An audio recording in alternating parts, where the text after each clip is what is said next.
terpesona, aku terpesona memandang wajahmu yang cantik.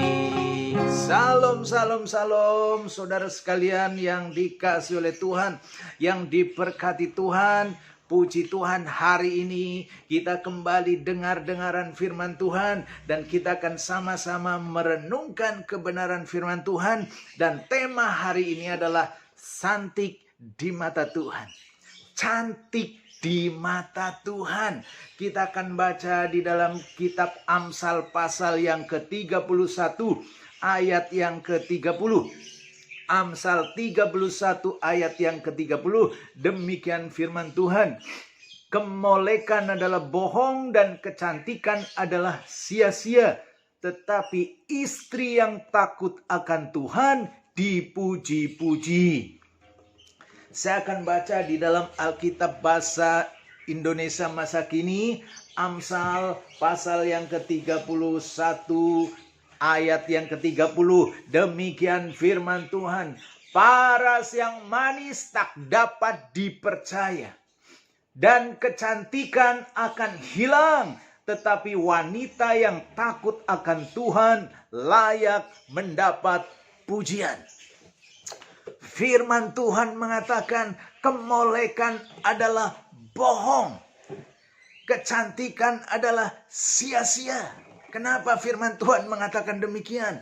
Saudara sekalian yang dikasihi oleh Tuhan, yang namanya kecantikan lahiriah itu adalah karunia Tuhan.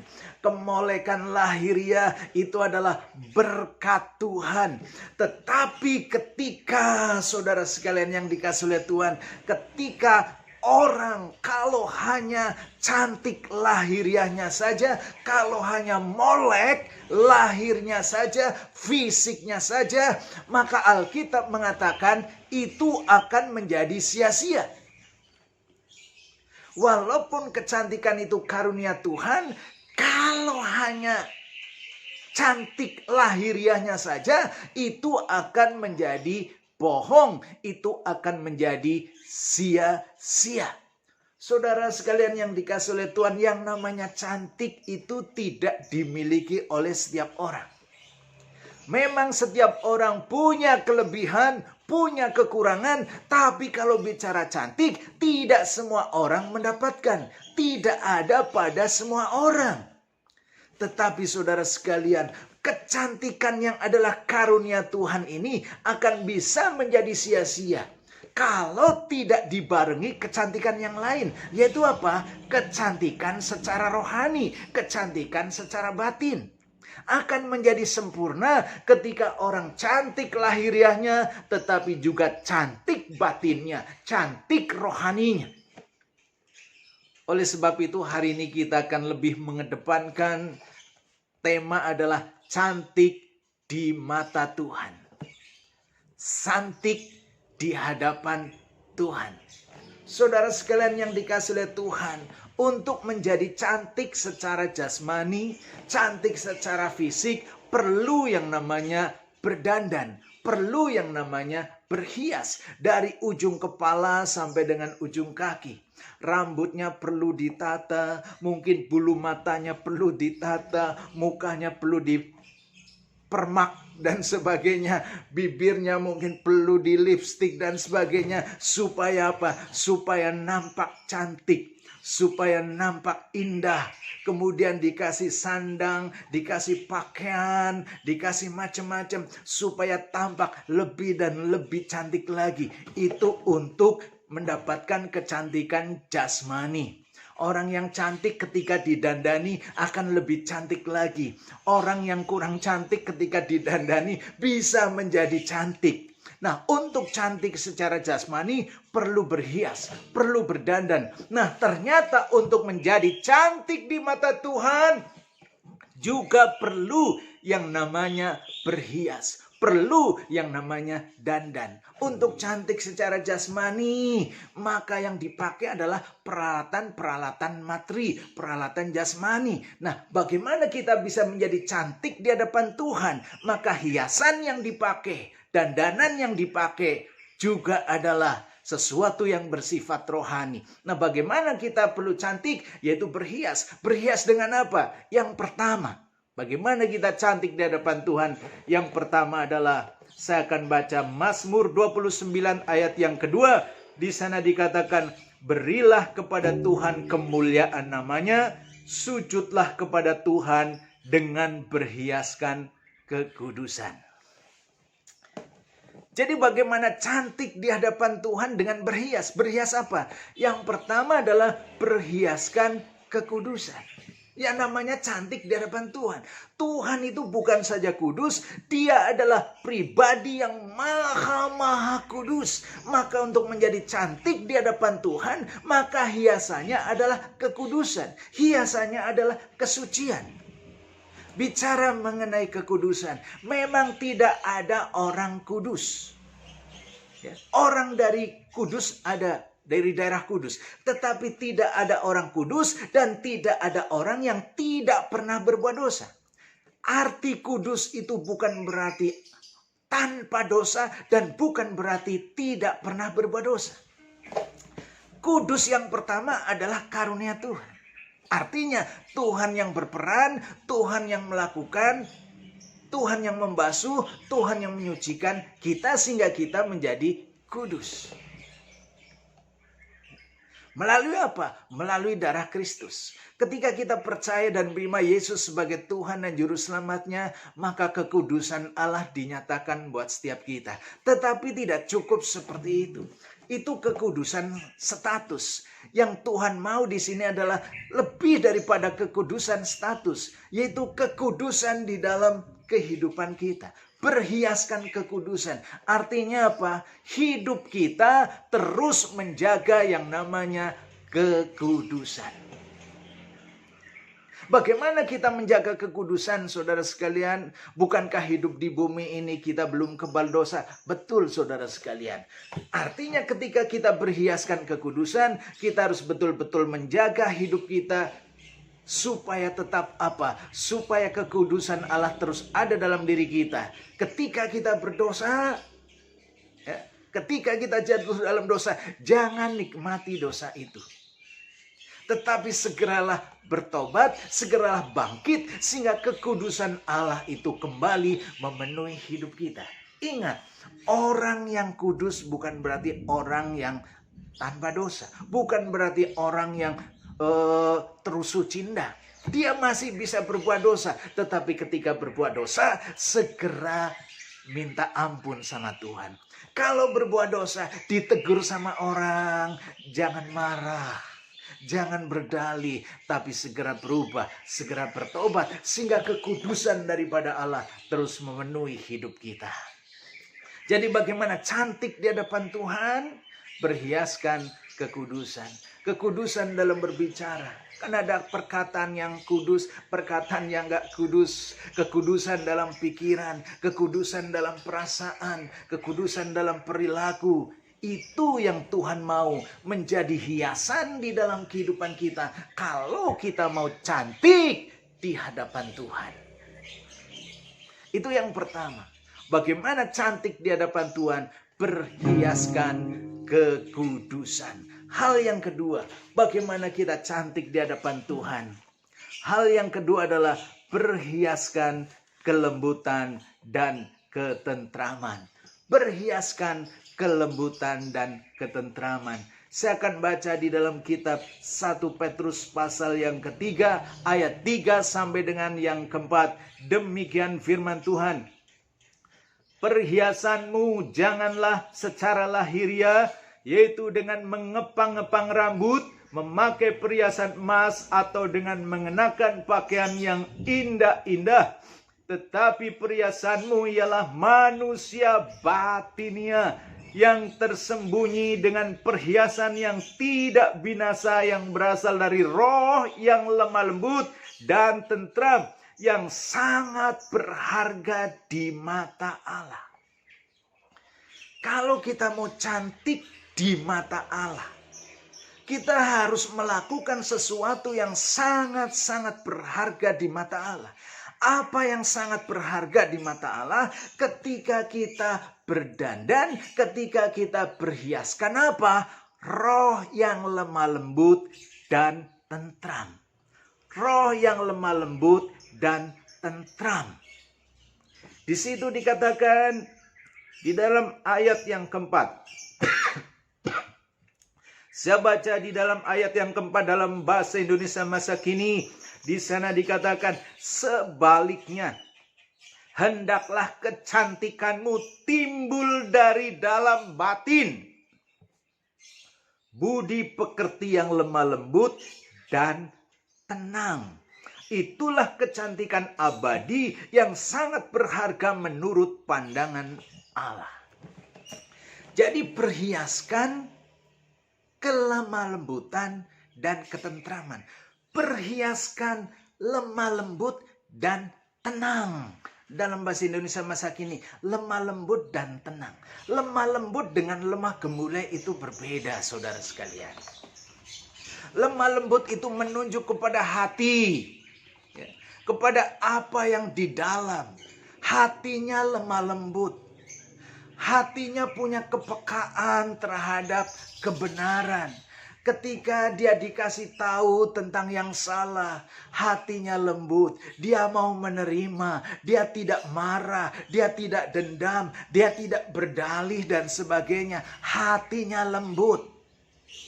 Kalau orang yang hatinya lembut, pasti perkataannya juga lembut. Orang yang hatinya lembut, pasti perkataannya juga lemah lembut. Hatinya lembut, pasti perkataannya juga enak didengar. Jadi bagaimana kita cantik di mata Tuhan?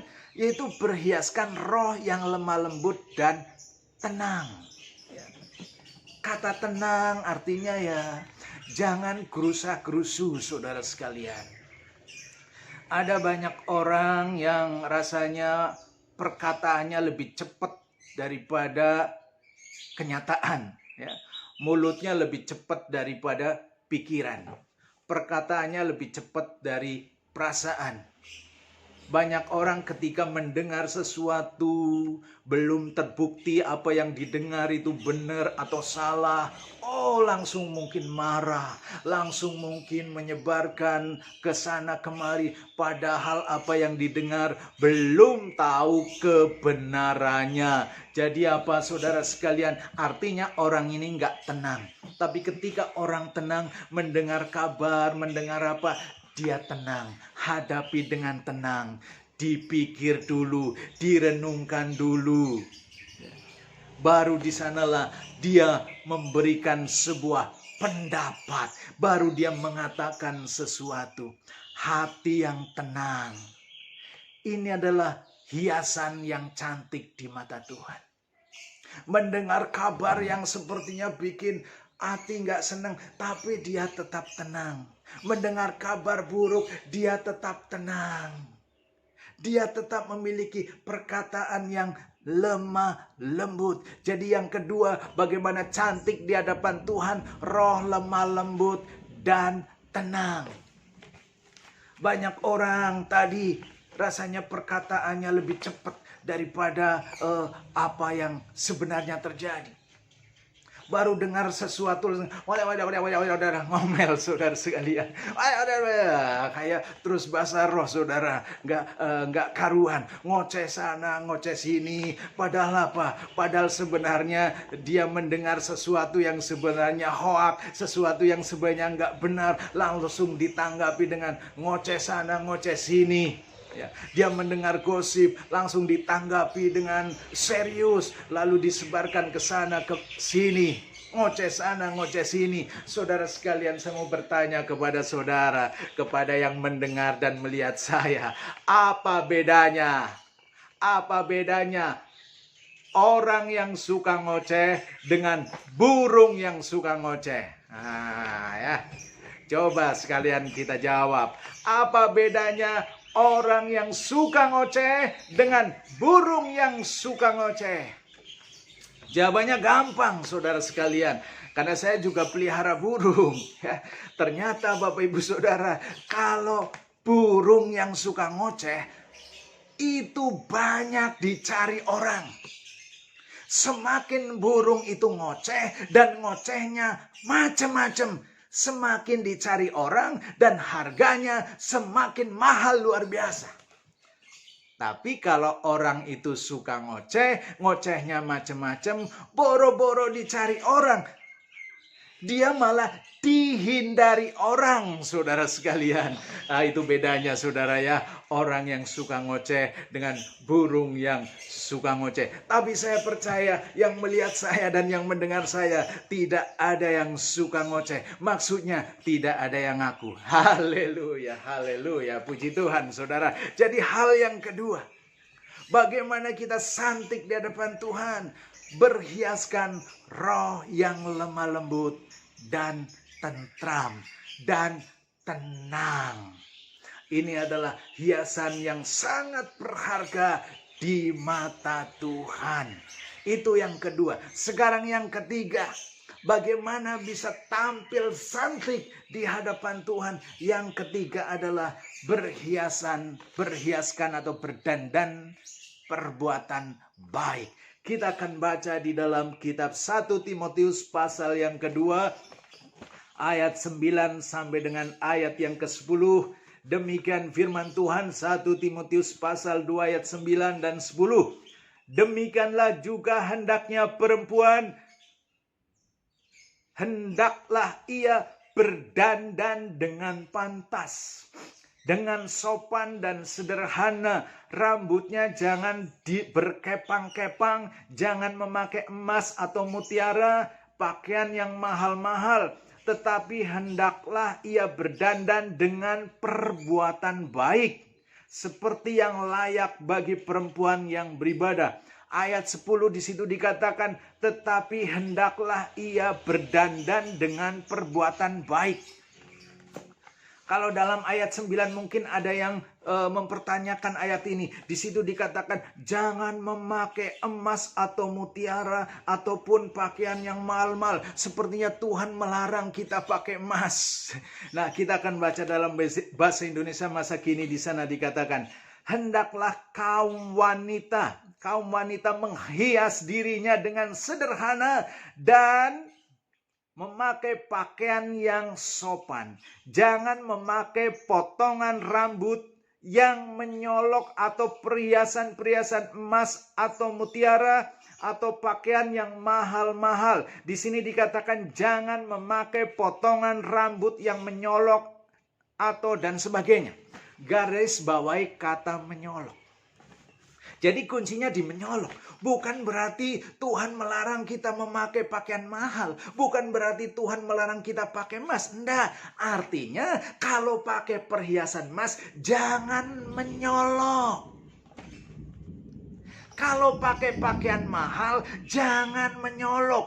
Tiap hari pakai mahal terus, saudara sekalian. Tiap hari pakai emas terus. Di telinga, di tangan, di jari, mungkin di leher. Semuanya emas. Jangan menyolok. Intinya adalah jangan menyolok. Boleh pakai emas, jangan menyolok.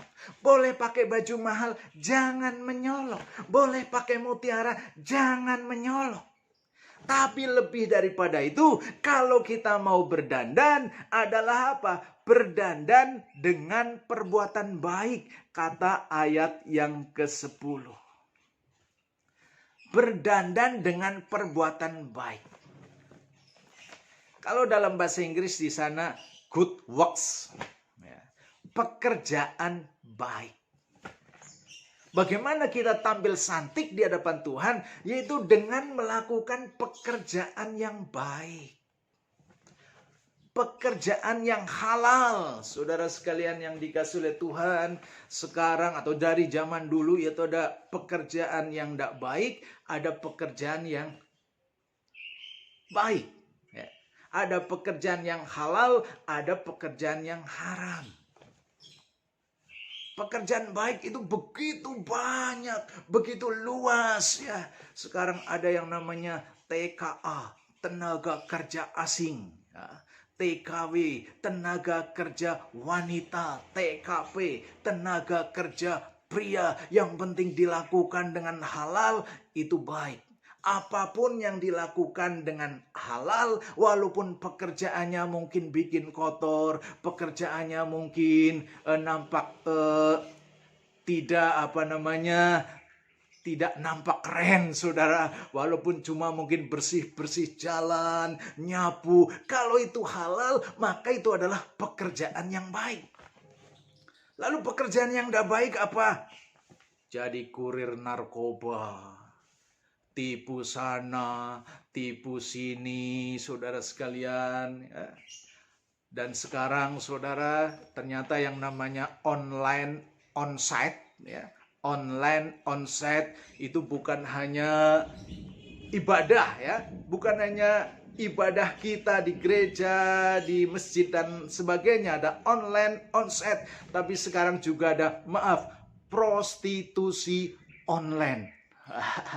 Dunia prostitusi juga ada online, ada onset. Jadi sebelum onset dimulai dari online. Saudara sekalian yang dikasih oleh Tuhan, itu bukan pekerjaan yang halal, itu adalah pekerjaan yang haram. Tapi luar biasa, saudara sekalian, di zaman perkembangan teknologi yang luar biasa. Kalau zaman dulu pekerjaan tunasusila itu ada di wilayah tertentu, di tempat tertentu. Tapi sekarang di zaman teknologi informatika yang luar biasa, ternyata yang namanya prostitusi itu ada di mana-mana. Kalau dulu di tempat khusus, sekarang ada di rumah-rumah. Karena apa? Karena bisa dijangkau dengan cara apa? Online. Saudara sekalian yang dikasih oleh Tuhan, saudara sekalian yang diberkati Tuhan, hati-hati saudara sekalian dengan yang namanya pekerjaan tuna susila ini. Ingat, yang namanya tuna susila itu bukan hanya wanita tuna susila, tapi ada juga pria tuna susila. Dan tuna susila sekarang diperhalus menjadi apa? PSK, pekerja seks komersial. Luar biasa, saudara sekalian. Itulah dunia yang sekarang ada di sekitar kita. Ada perbedaan yang sangat mendalam, saudara sekalian. Kalau saya baca di buku-buku, di berbagai informasi, antara tuna susila zaman dulu dengan tuna susila zaman sekarang, ya. Kalau zaman dulu tuna susilanya itu dimotivasi oleh apa? Oleh ekonomi, faktor ekonomi, karena ingin dapat makan, ya, karena kurang makan, sementara tidak ada yang kasih makan, lalu jual diri, bahkan demi menghidupi anak. Jadi penyebabnya adalah faktor ekonomi. Tapi di zaman sekarang, saudara sekalian yang dikasih oleh Tuhan, orang menjadi tuna susila bukan karena faktor ekonomi, tapi karena lifestyle, karena gaya hidup. Ingin gaya hidupnya nampak luar biasa. Ingin memiliki segala barang yang bermerek. Banyak orang rela jual diri. Ingin memiliki baju bermerek, celana bermerek, tas bermerek, HP bermerek, semuanya serba bermerek. Karena pengaruh zaman, saudara, orang rela melakukan pekerjaan apapun termasuk di dalamnya menjual dirinya. Banyak orang, saudara sekalian, sudah terjatuh di dalamnya. Tapi hari ini firman Tuhan mengatakan, kalau kita mau santik di hadapan Tuhan, biarlah kita berhiaskan perbuatan baik. Jangan sampai berhiaskan perbuatan yang tidak baik. Jangan sampai karena sesuatu hal yang lain kita akhirnya, ya bukan kita, akhirnya ada orang yang melakukan pekerjaan-pekerjaan yang tidak baik. Jadi Bapak Ibu Saudara sekalian yang dikasih oleh Tuhan, itulah 3 hal. Ya, bagaimana santik di hadapan Tuhan. Bagaimana seseorang menjadi cantik di hadapan Tuhan? Perlu berhias, perlu berdandan. Yang pertama, berhiaskan kekudusan. Yang kedua, berhiaskan roh yang lemah lembut dan tenang. Yang ketiga, berhiaskan perbuatan baik. Ketika hal ini ada dalam diri kita, saya percaya bahwa kita akan menjadi pribadi yang cantik di hadapan Tuhan. Cantik jasmani itu anugerah, itu karunia. Tapi biarlah setiap kita bukan hanya cantik jasmaninya, lebih daripada itu kita menjadi pribadi yang cantik di hadapan Tuhan. Kalau cantik hanya jasmaninya, sebentar lagi akan luntur dan tidak membawa manfaat untuk masa yang akan datang. Tetapi ketika kita cantik jasmani, cantik rohani, kita bukan saja diberkati di bumi, tapi kita juga akan diberkati nanti ketika Tuhan datang yang kedua kali. Haleluya. Tuhan Yesus memberkati kita semua.